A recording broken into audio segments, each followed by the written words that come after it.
Alhamdulillahi Rabbil Alamin.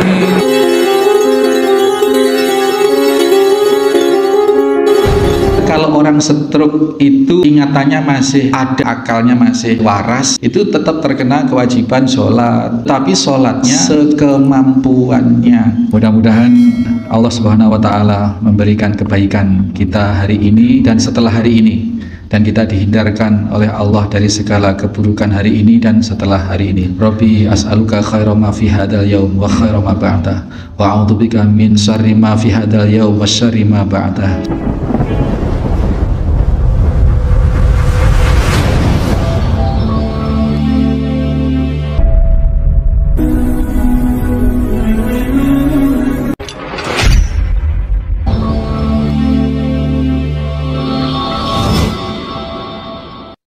Bismillahirrahmanirrahim. Assalamualaikum warahmatullahi wabarakatuh. Innal hamdalillah nahmaduhu wa nasta'inuhu wa nastaghfiruh wa na'udzu billahi min sururi anfusina wa min sayyiati a'malina. May yahdihillahu fala mudhillalah wa may yudlil fala hadiyalah. Asyhadu an la ilaha illallah wahdahu la syarikalah. Asyhadu anna Muhammadan abduhu wa rasuluhu la nabiyya ba'dah. Allahumma salli wa sallim wa barik ala Muhammadin wa ala alihi wa sahbihi wa mawalah. Hadirin hadirat serta segenap mustami dimanapun berada, rahimani wa rahimakumullah. Maka kita perteguh iman kita.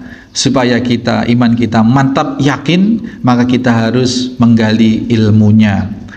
Bagaimana kita akan bisa berupaya istiqomah sholat suruk misalnya, sholat berjamaah subuh, kemudian nyambung berzikir, nyambung sampai suruk. Kalau kita tidak yakin bahwa itu mendatangkan kebaikan yang luar biasa dari Allah Subhanahu wa Ta'ala, bagaimana? Ya karena tidak paham ilmunya. Ketika paham ilmunya menimbulkan keyakinan, sehingga menimbulkan amaliyah dhahir yang istiqomah. Bagaimana mau benar-benar berupaya istiqomah sholat fajar, 2 rakaat fajar atau qobliyah subuh, kalau tidak paham bahwa qobliyah subuh itu atau sholat sunnah 2 rakaat di waktu fajar itu lebih baik dari dunia seisinya. Bagaimana dia akan mendatangkan kemauan yang kuat kalau tidak yakin itu? Apa belum pernah dengar Ustadz? Dengar. Banyak yang sudah menyampaikan, banyak yang sudah dibaca referensi tentang bahwa sholat sunnah 2 rakaat di waktu fajar itu lebih baik dari bumi dan seisinya. Banyak. Tetapi karena tidak yakin ya, maka standar-standar saja. Tidak betul-betul mengupayakan. Pahala orang ribat menunggu waktu sholat, dari sholat ke sholat berikutnya, pahalanya luar biasa. Ya kalau tidak bisa kita 5 waktu dari subuh ke duhur itu, ya itu waktunya orang kerja juga, kayaknya nggak mungkin. Ya duhur ke asar mungkin juga kepanjangan waktunya, ya paling tidak asar ke maghrib, maghrib ke isya, itu satu paket sebenarnya. Apalagi subuh seperti ini ke suruk misalkan. Ya, ini hanya akan bisa dilakukan secara istiqomah kalau memiliki keyakinan terhadap apa yang Allah janjikan itu, dan keyakinan itu bisa diperoleh dari sebab mengilmui, apa-apa yang telah disyariatkan itu. Jadi ini diantara di dalam rangka kita mempertinggi kualitas atau mutu keislaman kita, sehingga dari waktu ke waktu yang kita upayakan adalah naiknya kualitas itu. Ya, setidaknya mempertahankan. Ya kalau bisa dari waktu ke waktu meningkat. Tapi kalau apes-apesnya tidak bisa, jangan sampai berkurang.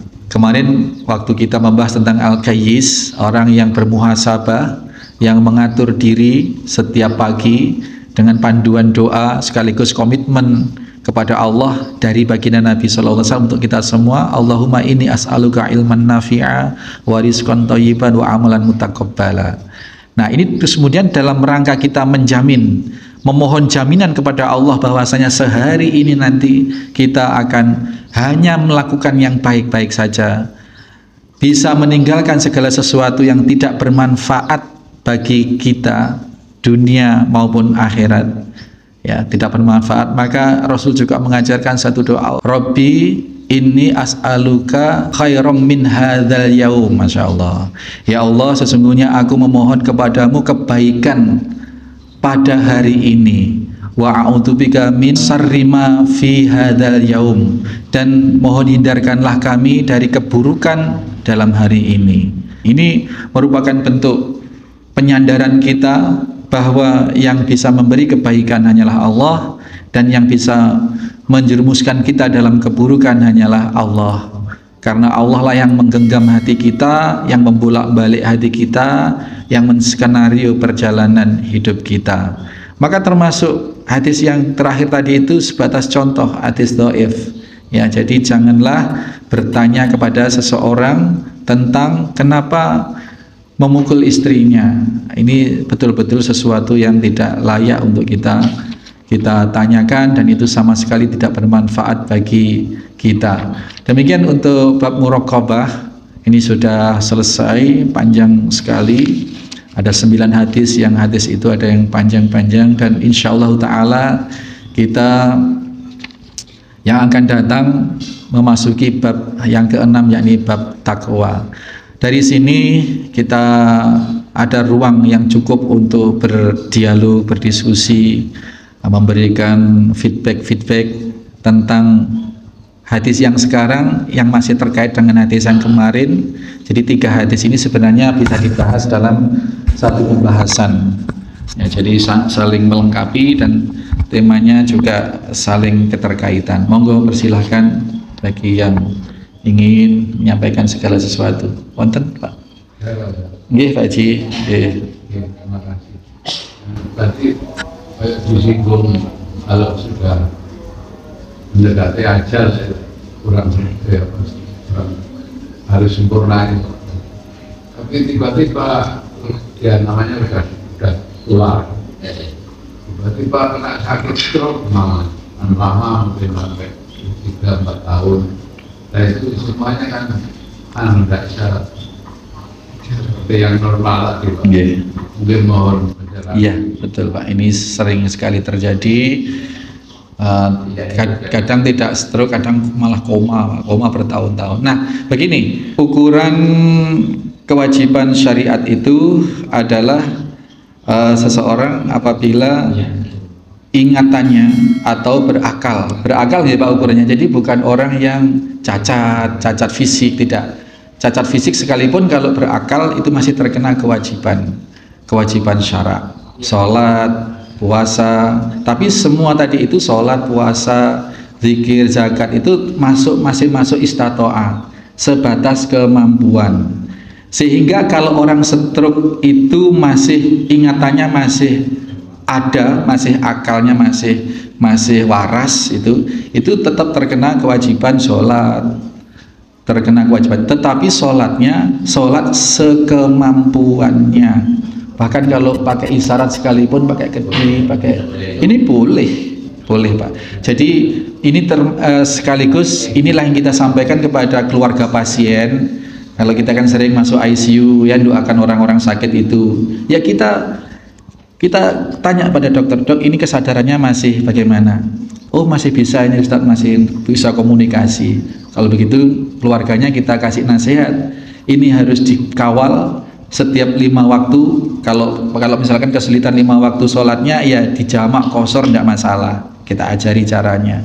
Wudunya pun kita ajari caranya, seperti itu. Ini masih masuk Pak Ji. Jadi kalau sebatas stroke itu masih tetap terkena kewajiban sholat. Kenapa? Ya udurnya itu udur dispensasinya, rukhsahnya itu adalah untuk pelaksanaannya tidak harus sempurna seperti orang sehat, dan waktunya pun bisa dirangkep, bisa disingkat, jamak qashar. Nah kecuali kemudian kalau orang koma itu sudah beda urusan. Orang koma itu ya sudah, meskipun masih hidup tapi dia itu sudah sudah koma sudah. Ini sudah terbebas dari kewajiban syara. Koma 3 tahun, 5 tahun, naudzubillah. Nah, iya, itu sudah didispensasi untuk tidak usah sholat dan lain sebagainya. Jadi ini termasuk lanjutan dari jawaban Pak Haji tadi.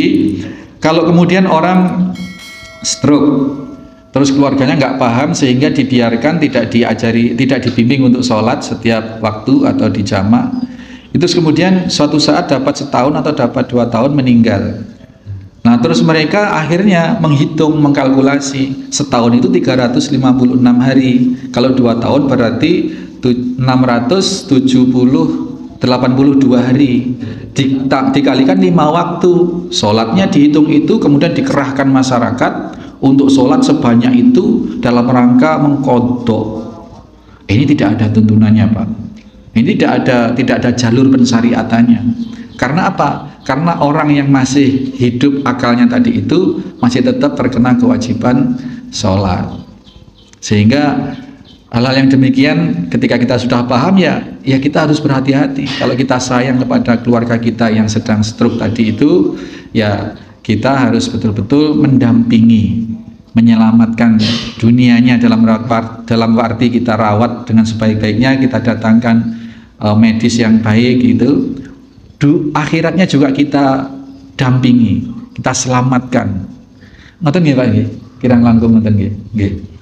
Ada. Orang yang sakit itu juga kita harus bersyukur selama apa yang kewajiban kita kerjakan.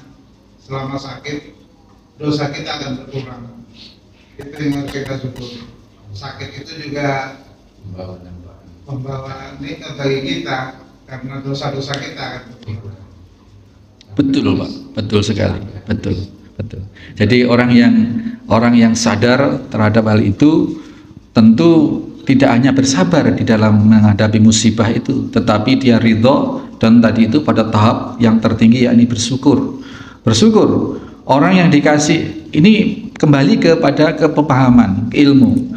Orang kalau sebelum meninggal dikasih sakit, ini maknanya adalah Allah masih berkenan untuk mengambil dosa-dosa sehingga nanti ketika datang ajal dia sudah dibersihkan, sudah bersih dari dosanya itu sehingga masuk surga. Ini kalau orang punya kesadaran seperti ini ya pasti seperti dikatakan Pak Dadang, sakitnya ditambah bersyukur karena seperti tadi. Dan jangan lupa syukur itu sendiri mendatangkan pahala besar. Ini Pak, ini yang disampaikan kepada orang-orang yang sakit, kepada keluarga yang punya keluarga sakit seperti itu. Dan ditambah lagi informasinya bahwa dalam rangka merawat orang sakit, membiayai orang sakit, ini semuanya terhitung sedekah. Masya Allah, terhitung sedekah itu. Waktu yang dikorbankan, tenaga yang dialokasikan, biaya untuk beli obat, bahkan biaya yang untuk beli cemilan yang nunggui di rumah sakit. Termasuk yang menjenguk. Kalau jenguk lain lagi. Orang jenguk orang sakit itu ya, kalau jenguknya pagi, Allah mengutus 70.000 malaikat untuk mendoakan orang yang menjenguk tadi itu keselamatan sampai nanti malam. Kalau jenguknya malam, mengutus Allah 70.000 bagi orang yang menjenguk orang sakit dan mendoakan dan memberi empati kepada orang sakit itu sampai datang pagi. 70.000 malaikat loh Pak. Satu malaikat saja Rasul pernah diperlihatkan itu wujud aslinya malaikat Jibril itu sayapnya 600 lembar. Itu sampai memenuhi ufuk, memenuhi angkasa. Itu satu malaikat, bagaimana 70.000 malaikat itu.